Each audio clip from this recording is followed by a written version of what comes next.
boys, girls, NBs,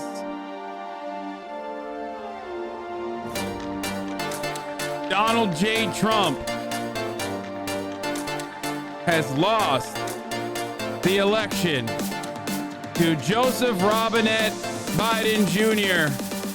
and is no longer the president.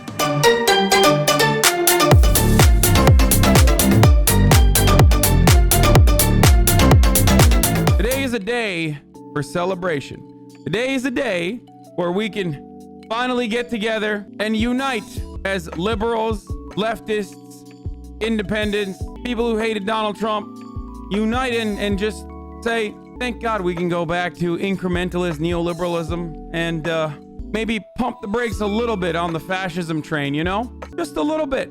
Just redirect it a little bit. For one day, we could just celebrate amongst ourselves.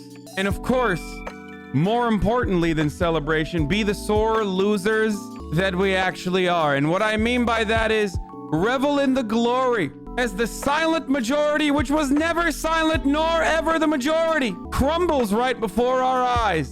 The streets are already filled in New York City and in Pennsylvania. People are celebrating. They are rejoicing. I just want to say, imagine losing to a 700-year-old corpse. My God. I mean, so bad.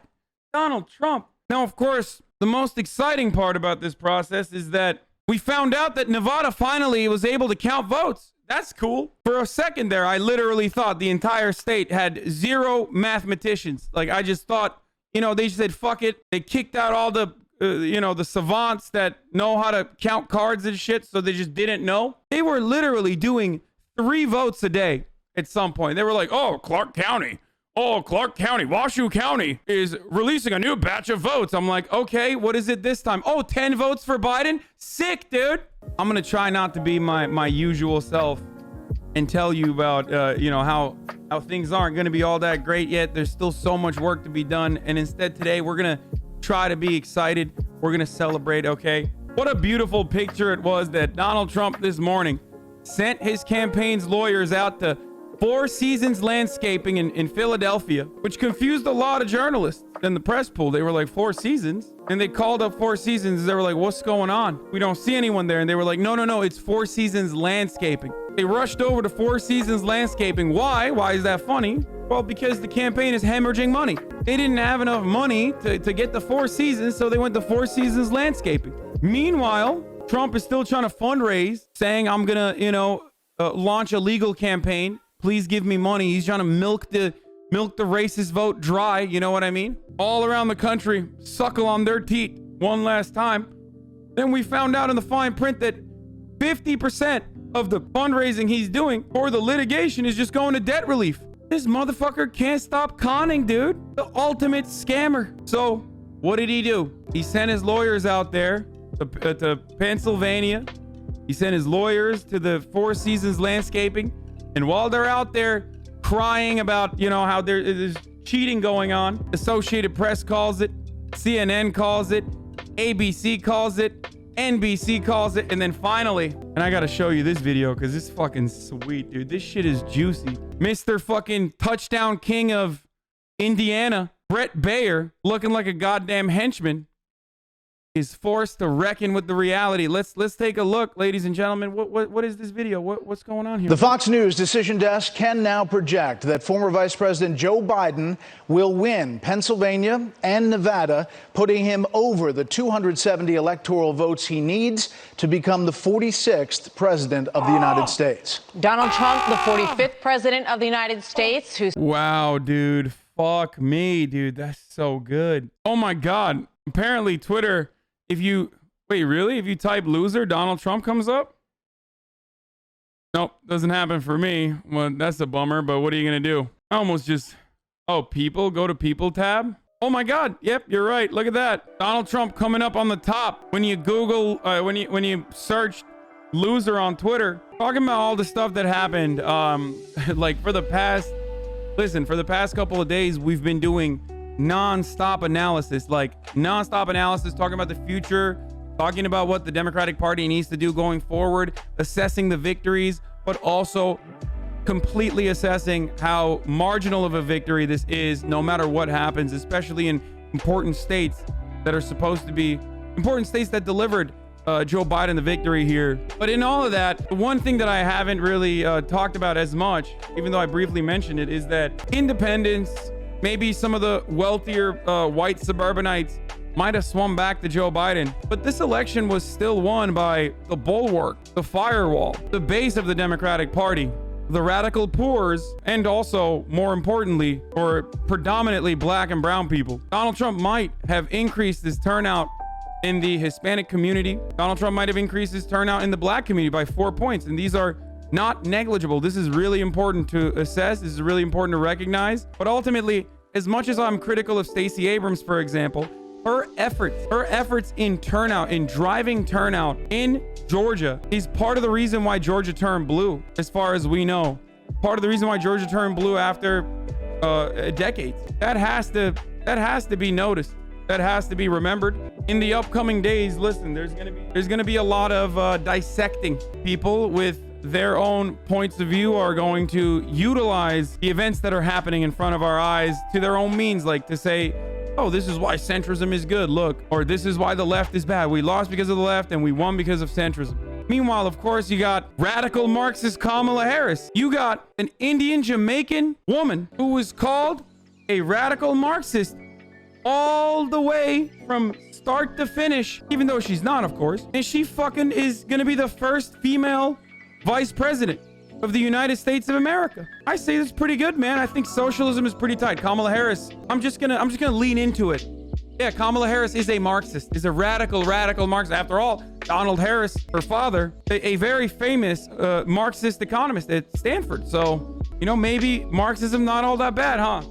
Turns out it wasn't enough. What was Trump doing when he got the news when he lost the presidency? The same thing he did for much of his presidency, golfing. AP got the shot, Trump on the golf course while Biden is announced as new president. Oh, that's so good. All right, what did Yusuf Al-Bidan say? Oh, they put out a new video. I'm honored that you've chosen me to lead our great country. Thank God.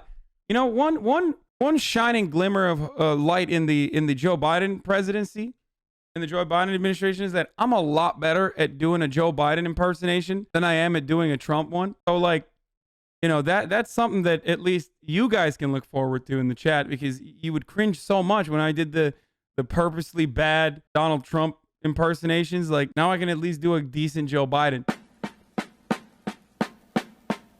Wait, am I gonna get DMCA'd? That's a good video, dude. Yo, this shit is hard for me to be my usual annoying, snarky, pessimistic self when I watch stuff like this. I'm not gonna lie. It's like that moment. No, Mom, I'm not crying. Shut up.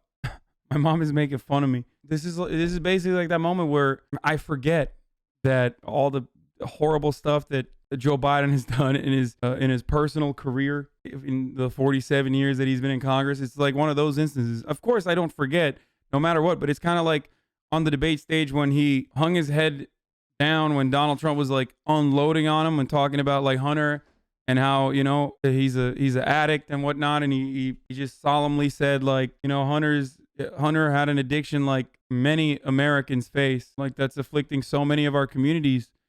And he overcame it, and I'm so proud of him. And it's like one of those moments, you know, when you want to feel good, when you forget that Joe Biden has personally robbed people of having that moment from so many people. But hey, we'll see what happens. Okay, I don't know what I'm saying. Okay, whatever. New Donald Trump tweet here. Let's get back to the. I am pleased to inform. This is an old tweet.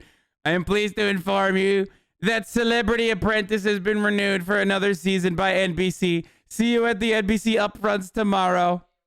Believe me, dude, I said this already, but if you're new here, I'm gonna be honest, like, here's the call. Like, Donald Trump will go and probably buy out OAN or maybe start his own broadcasting. He's very good at this shit. This is where he thrives. Much better than he is. He's a better broadcaster than he is president, for sure. He's very charismatic, entertaining individual. You don't get many seasons at NBC for nothing. Like, that's not charity. You know, he knows He knows what he's doing. He's doing something right? That's probably what he's going to do. And that's really damaging because think about what Fox News has done to your parents and your grandparents. How they are isolated now, you know, how they are so far removed from reality. That kind of brain cancer that's slowly dripping year in and year out, slowly but surely, just increasing the racial agitation and normalizing these sorts of horrific opinions, horrific ideologies. Now put that on steroids, like dexamethasone. Donald Trump dancing, talking about kissing guys and girls type steroids right after he got COVID. That's going to be Fox News's the Trumpian equivalent. So I am truly afraid of what is to come. But hey, you know, this is celebration time. I'm not gonna do that. I'm not gonna talk about how horrible this is still. How America is just so fucking damaged, perhaps irreparably. And not just because of Donald Trump, but just because of just like ongoing problems. Racial wounds that we have, for example, that just are left unaddressed. Thank you, thank you, thank you.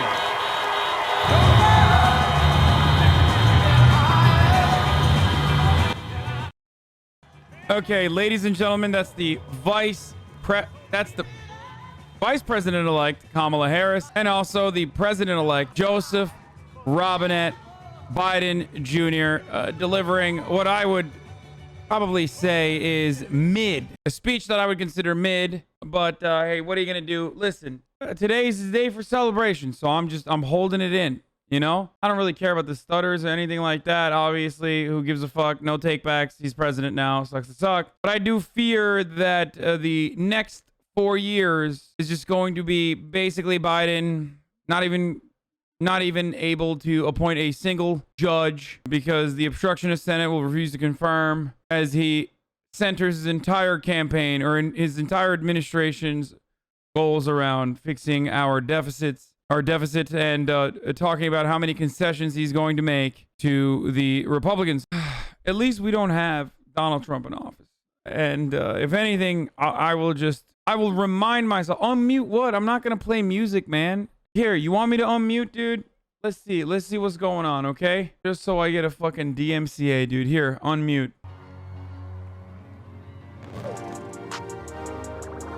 I'm built differently. I'm built differently. I'm built. Wait, what? Yeah, I'm built differently. Yo, I can't believe they're playing this, dude. Listen, this took a long time. This was a fucking 2-year endeavor that got us here. And it doesn't end here. There's Georgia. There's the Georgia Senate race now. Kelly Loeffler going up against Reverend Warnock in a special election. That's 1 Senate seat.